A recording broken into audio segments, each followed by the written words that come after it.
My name is Louise Wadley and I'm the director of the Hebden Bridge Film Festival, and it's my great pleasure to be interviewing Cathy Brady, the director of Wildfire, live tonight. Hello, Cathy. Hello, how you doing? I'm really, really well, and I'm so excited to be doing this interview. This film has just kind of captured something, and I think it's really interesting. So I'm looking forward to the discussion. Just to let people know that Wildfire kind of burst onto the scene, and it was at Toronto. It won the IWC Schaffhausen Filmmaker Bursary for Cathy, and it stars Nora-Jane Noone as Lauren and the late Nika McGuigan as Kelly, as two sisters. Cathy, I want to dive straight in and just try and understand. So what led you to try and tell this story of these two sisters?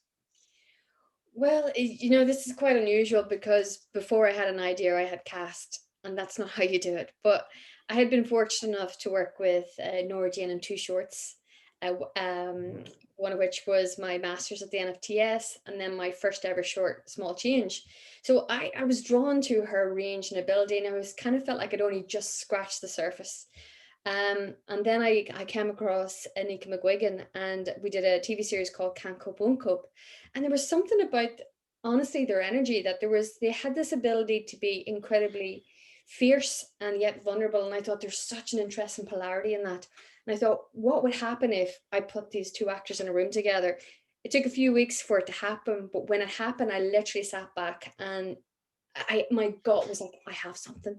I don't know what it is. So it was a case of, right, I want to write something for you, like what's interesting you. And we chatted back and forward, and I was really drawn to telling the story about the Erickson twin sister story, because it's a true story about sisters who had a shared psychosis. And there was something really troubling when I seen that documentary, because the act which they do was so extreme that I couldn't understand what would cause two people to do that, but equally how incredible a bond must be.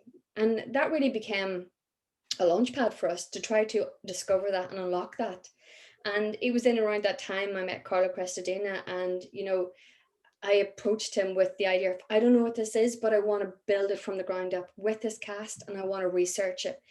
And thankfully he got on board, and we sort of started to build a structure around that, which was very much research led. So it meant that we were meeting psychiatrists, psychologists, trying to understand what psychosis is. And that was really helpful, because it gave a real foundation in terms of, through psychosis, we learned that the past can become present. So all of a sudden we knew, okay, we're going to have to know this backstory inside out, because that's going to inform the girl's present. And then when we were speaking to people who had psychotic episodes, we were understanding you can't apply sheer logic to everything. So it was starting to give a sense of the tone and the approach. And, being from borderland Northern Ireland, it made so much sense to bring the story back home. And, this was 5 years ago, before Brexit was even on the horizon. So as we were making the film and the characters were developing, the landscape around me was changing drastically. And, I was coming up against understanding intergenerational trauma and what had happened in the generations in Northern Ireland, and how, in a way, with the tectonic shifting, that a lot of this past that was buried is starting to come to the surface again. And so it was a very organic approach. But then, when it came down to it, when funding came on board, I went away and wrote a script, we'd workshop it, then I read I would have executive notes and stuff like that. So, it was organic, but it did follow a similar structure in terms to get the so to understand, you knew these two, you put them in a room, you just thought, wow, there is something that these two have, because what I would say is I completely believe that they are sisters. I don't know what they're normally like, but it was extraordinary that the sort of invisible cord that you created between them. What's remarkable is, because we didn't have story first, we had physicality. So, we were working with, I wanted them to speak with a very similar accent. They spoke with they obviously have very different accents, but I wanted them to have a similar walk. I wanted, a really shared understanding of their backstory. So what became was real shorthand, real unspokenness that we were building over 5 years. And, it's not like any other, director-actor relationship where the actors arrive maybe 2 weeks before you shoot, you rehearse.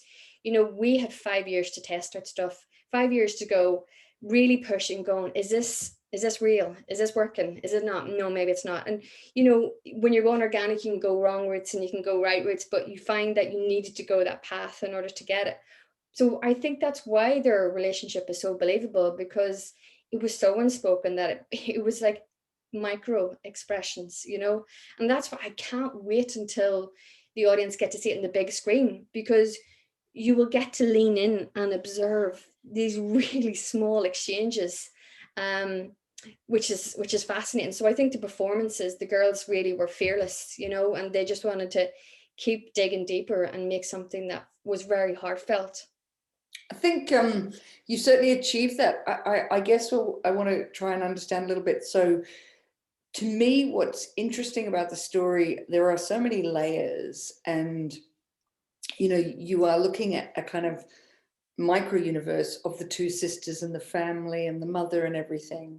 But really, to me, what's very interesting is the outside world as well. And that whole thing of, we've lived through the, you know, the time of the Troubles, and you obviously from Newry and all that sort of stuff.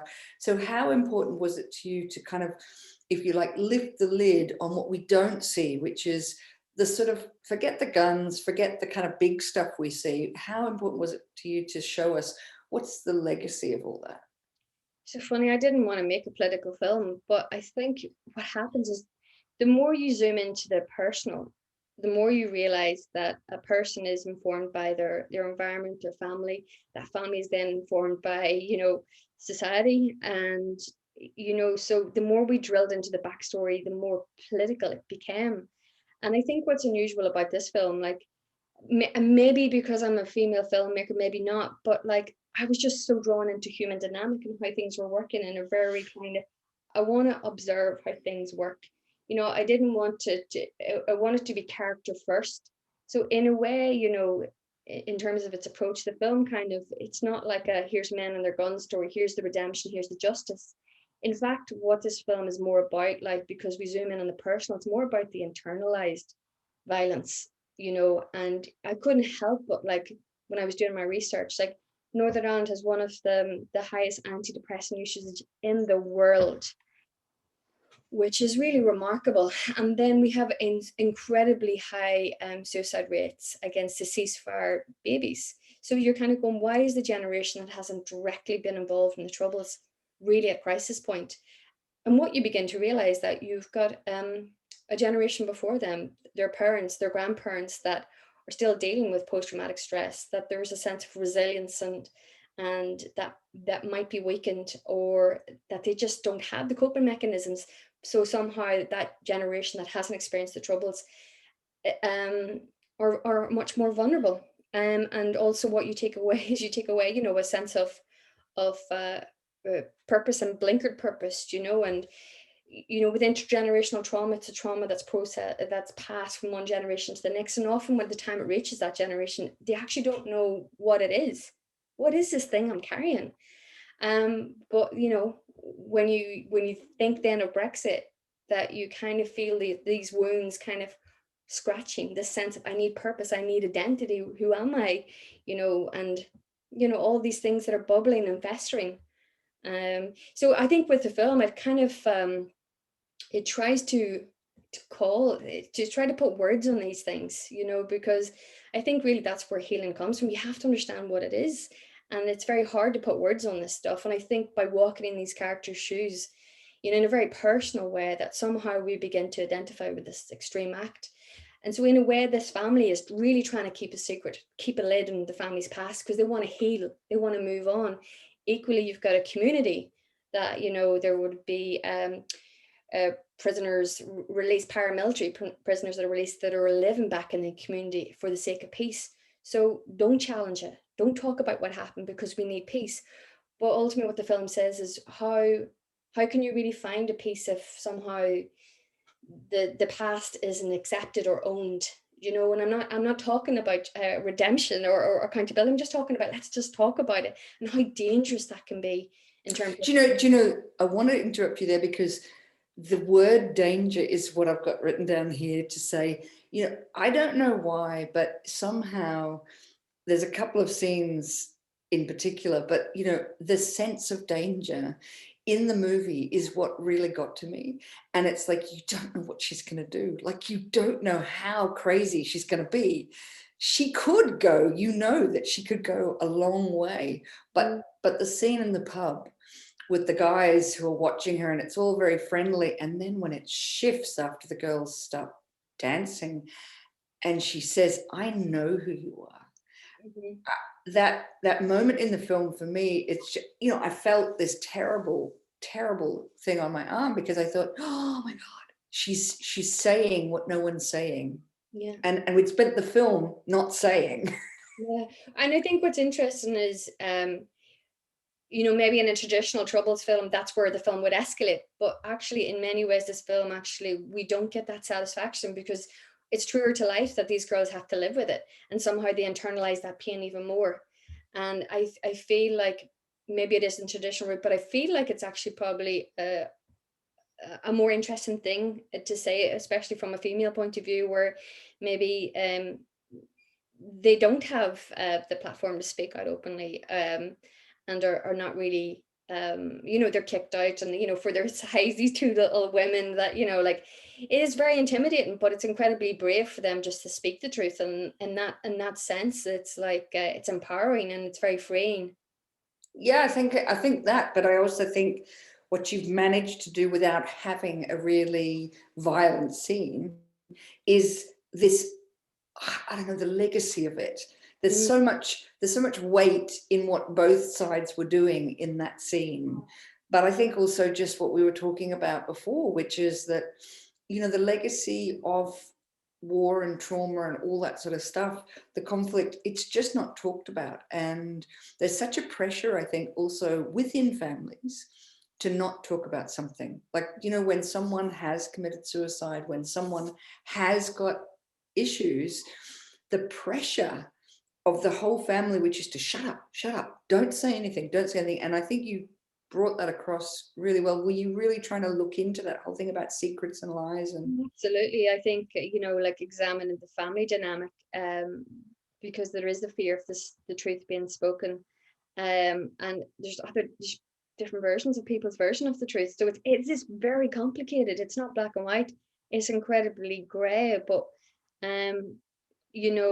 to confront the truth somehow, I feel like Lauren really, she's really the person that changes the most in the film, because she's been living with this background kind of trauma and has flashes of it, but somehow she's been forced to face it and accept it in order to save her sister, because her sister doesn't have the information, but she has a brokenness that she can't put words on, but her sister has the information. And somehow, by them both having that information, then they can walk towards help. And I thought that was very important for the end of the film, that it didn't feel like it was helpless, that the sisters they're ultimately, they get out of the car together and they go towards something. And in a way, you know we do have the drone shot, which you kind of get a sense of scale, and maybe that's the mother, maybe it's not, but you get a sense of, we're zooming out, and it kind of, okay, can the girls even get the help that they need? yeah, I must say, you've got a question here. Someone, or comment, really said, I found the suspense at the end of the film incredible. And I really wasn't sure if this was going to be a Thelma and Louise moment.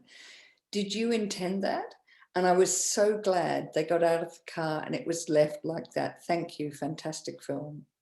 Well, thank you very much. For me, like, I mean, I really wanted a sense of hope, and I really wanted a sense of healing.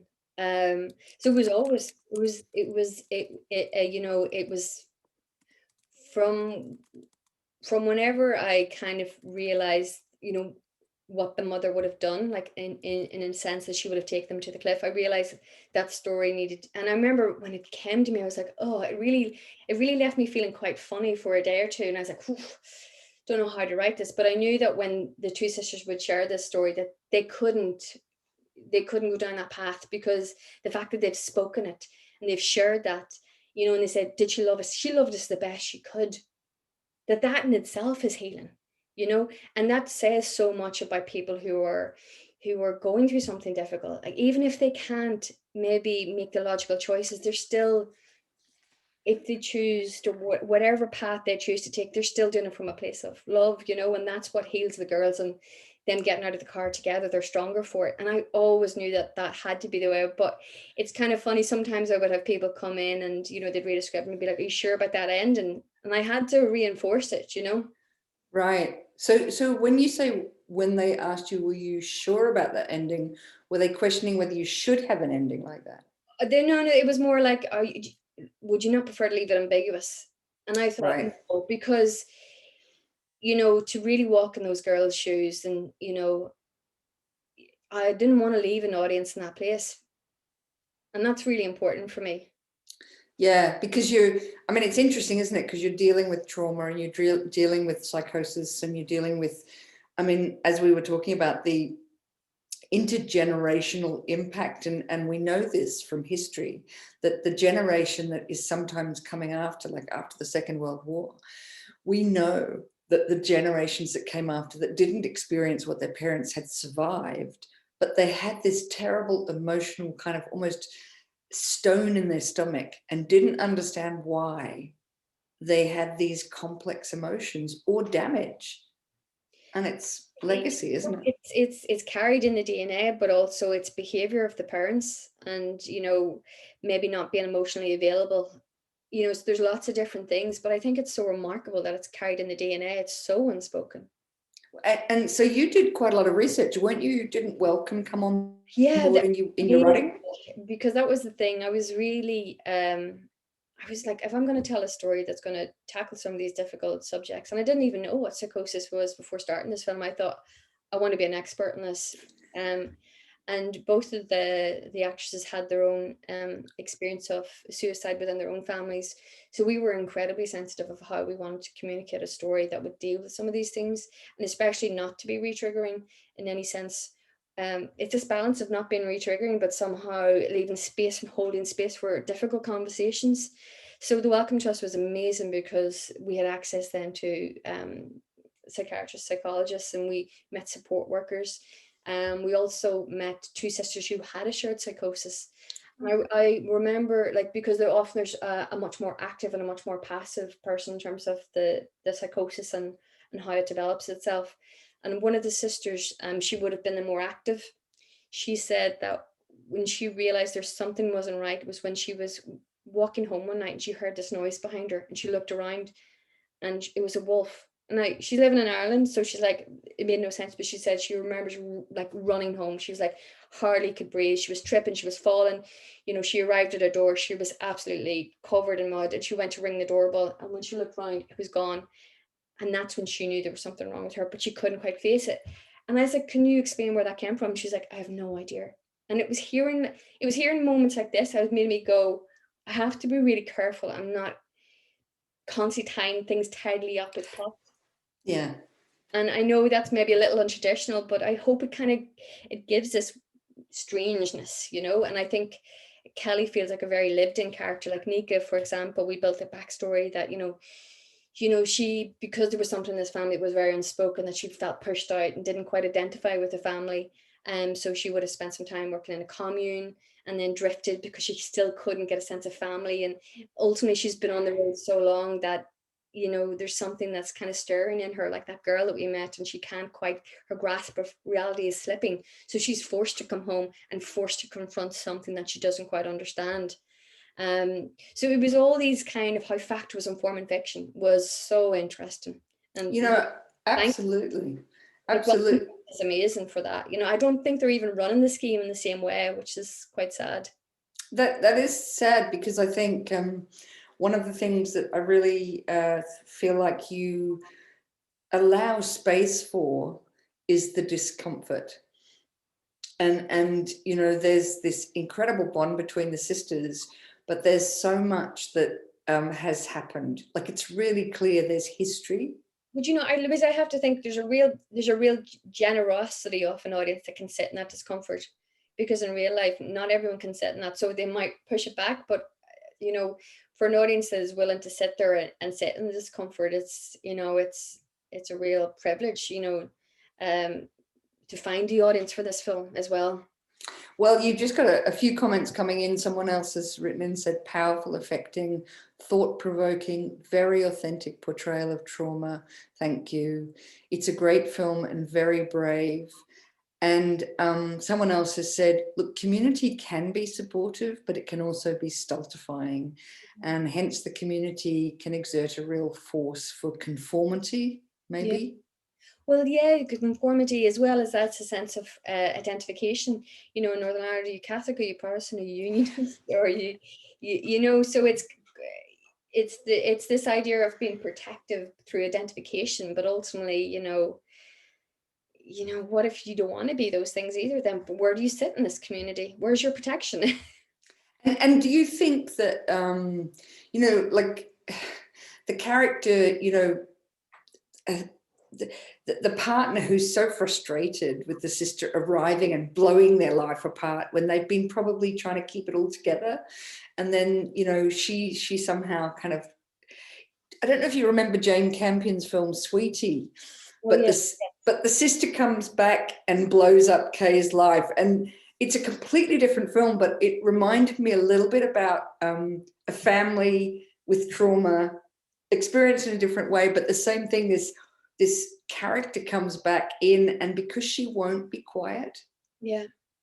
You know, so I feel like you've done something very powerful in that. But I think Marty did a really great job, Marty McCann, who plays Sean, because, you know, it's to get an actor of that caliber to deliver such a small role, but it's a crucial role.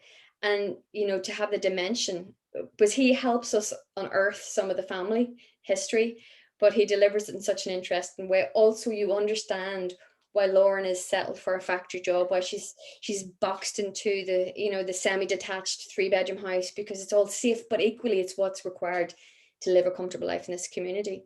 Not like Kelly's gone rogue, who doesn't have a child, who doesn't have a house, doesn't have a mortgage, doesn't even have a job, but she's figuring stuff out, whereas Lauren's doing none of that. But it's safer, but it's actually suffocating. And do you want us to feel like she has discovered some kind of way of being free in the end? I think she's probably been able to hold space for probably the darkest thing of her psyche. So I think there's going to be freedom from that. And I'd say, you know, I'd be curious if how her relationship with Sean would survive, because I think her sense of desire and who she is will have shifted through that, you know, and she'll have reconnected to her sense of herself. And so I don't know if I think she'll want more from life, and I don't think he will want that, maybe. Yeah, he gave such a beautiful performance. I felt his dismay is the word I want to use, because everything had been going along, and then she comes along and he comes in and he sees the garden dug up, and it's like you can feel him feel the shift. It's like, oh no, our life is never the same. It must be so terrifying though as well, you know, because, you know, little by little he's seen his wife slip away, but also it must be quite disturbing to not have a full logic of why she's behaving like she's behaving, and not knowing where that could go. So it must be so terrifying, and especially I think Sean might not have the emotional intelligence to have those difficult conversations with her. Yeah, I think that's absolutely right. And so, like, I'm thinking, you know, you had this extraordinary journey yourself in a way, because you make this film, and then Nika, who is a really close friend of yours, ends up with this diagnosis and passes away really suddenly. How did you cope with having to kind of edit a film that you cared so much about? It took 5.5 years, I think, to bring the film to the screen, and then you've got your friend is on the screen, you've got to edit that. How did you manage? Jesus, I mean, it really was the most traumatic thing, because we were in post-production and we hadn't even got to a picture lock, and we knew we needed 2 days pickups to do bits and pieces.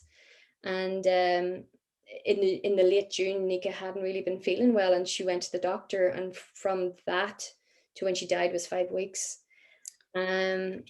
So I kind of, I spent as much time as I could, you know, with her, and was with her in the end. And um, you know, the devastation of that is, it's a lot. So I took some time away from the film, and I moved the edit actually to Dublin, and I wanted to be by the sea. I wanted to, you know, get in the ocean, feel things, you know.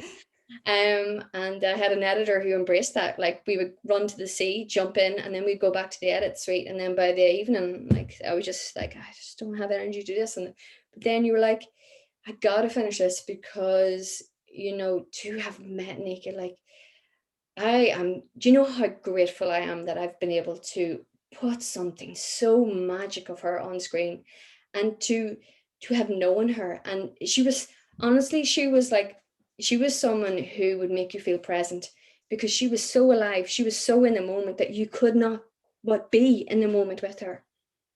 And you know, that's why her performance is so magnetic, because it sucks you in, because she's present, you're present. And like, how could I not get back in the edit? Yeah, I mean, I've just got chills because she really does. You know, when you direct actors, you really dream of actors who bring that to the camera, because, you know, the camera, it's funny, people don't realize that it doesn't lie, actually. And someone like that, it's very, very special Yeah. what you've both brought from it, but also what she's brought to it. I can see why, and it's just extraordinary. And yeah, you've given, there's this gift that she's given you and us, Yeah. and it's wonderful to have it on the screen. And you know what's been really interesting with these festivals, like, I'm yet to see it with an audience, and I know that will be the most heartbreaking and uplifting and everything thing, you know, but like, I think in many ways that'll be where it'll be very real. So in a way, I feel like all these moments of releasing it online, and, you know, having these small moments to connect with the likes of you and your loyal audiences, is like, it just is these little baby steps towards releasing the film. And then I think that first screening, I'll know it's no longer ours. It's out there. Yeah, It's it's it's done its thing, you know. And I think the only thing we wished for was that it would connect with people who needed it, you know. And you know, I just hope that it just finds its way to those people. And you know, I think word of mouth will be important for it, you know. yeah, I think so, and I think you've managed to give people something to hold on to. Some more comments that I wanted to say to you.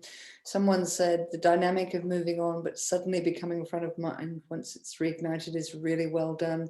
The sense of stirring a sleeping bear has really kind of come to mind. And someone else has said the thing that really stayed with me was how their mum had real mental health problems, and some of her behaviour so rational, and painting on the pub with IO members and all that sort of stuff. So I think people do really, you know, even if we don't talk about mental health and we don't talk about trauma and all that sort of stuff, it's so universal. It's Mm. out there. And you have created this world where you don't have to actually understand everything. No, I think this is the thing, but that's the power of storytelling. It kind of goes, even if you haven't experienced it, or have someone in your family or friendship circle hasn't experienced it, somehow storytelling allows you to just for a moment enter someone's life, and that helps with empathy. It helps with understanding. So the next time you might see someone who's acting in an irrational way, you might go, I have no idea what's going on. Even if that is inappropriate behavior, there might just be this moment you were like, I might have a bit more compassion now. Yeah, I think that would be an amazing thing. What I was going to ask you, I suppose, was you've got this big bursary, Cathy.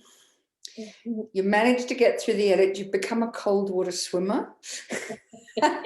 And believe me, Dunleary ain't warm. That water is a shock. What are you going to do? What's next on the horizon for you? Well, you know, when the lockdown just happened, we had just finished the film in February of last year, and I think for March, April, June, I think I just sort of stopped. I stopped at first, and I did a little bit of dabbling back with painting and just putting colors together, and that felt like enough. And then slowly but surely, especially the bursary has spurred me on to go, okay, you have time not to just take any willy-nilly job just to, to survive. You have time just to think. And I think I poured so much of myself into Wildfire that there's a well that I gotta watch, because Yeah. and this has allowed me the opportunity to be reading. I have a few ideas, a few things that are kind of at various little stages of development, but I'm really cautious not to like hit it hard for the sake of like, let's just go run another marathon, because I think, to build really complex and nuanced stories, I need to actually understand who I am and what I'm interested in and what I think about things, and that takes time, and the bursary is just literally giving me the gift of time, which is incredible. So, I have one idea which I haven't quite fully nailed it yet, but it would be the idea of eco-volunteerism and kind of looking at that, the dark side of it, the underbelly of it, and it's set in the Amazon.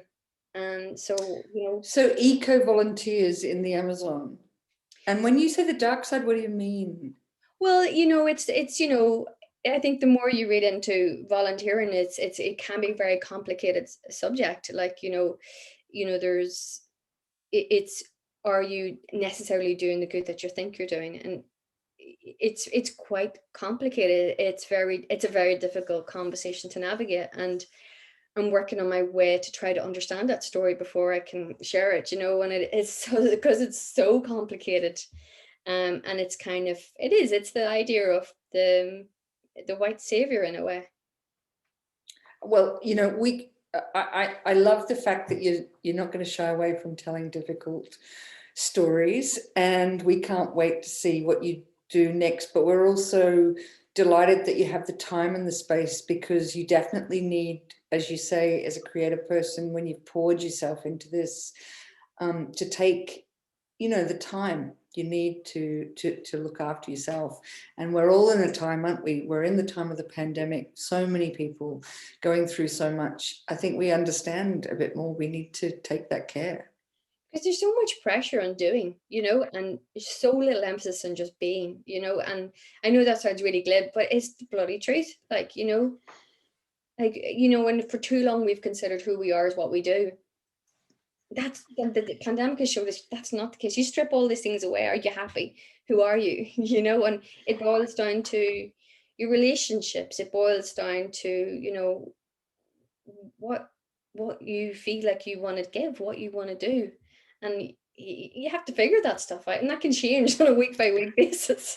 Yeah, I think you're absolutely right. I've just got a few more comments, which are people saying how very touched they are by you doing something like this, and keep going. And just to say thank you very much, Cathy. Really, really loved having you and Thank your you. film. And people should look out for it. Early summer release in the UK. Brilliant. I would love if you've had the chance to go back and see it on the big screen, because I think, I've sat in this edit over a long time, more than a year, and every time I see something different, and it's just how incredible the performances are. So trust me, you go back in the big screen, you will come away with a very different feeling of this film, and I hope only richer. So I want to thank you for having the film, and thank you for your lovely questions and your amazing audience. So thank you so much. It's our pleasure. And one day we hope to wish you, to welcome you to Hebden Bridge in person. That'd be brilliant. Yeah. All right. Thank you so much, Cathy.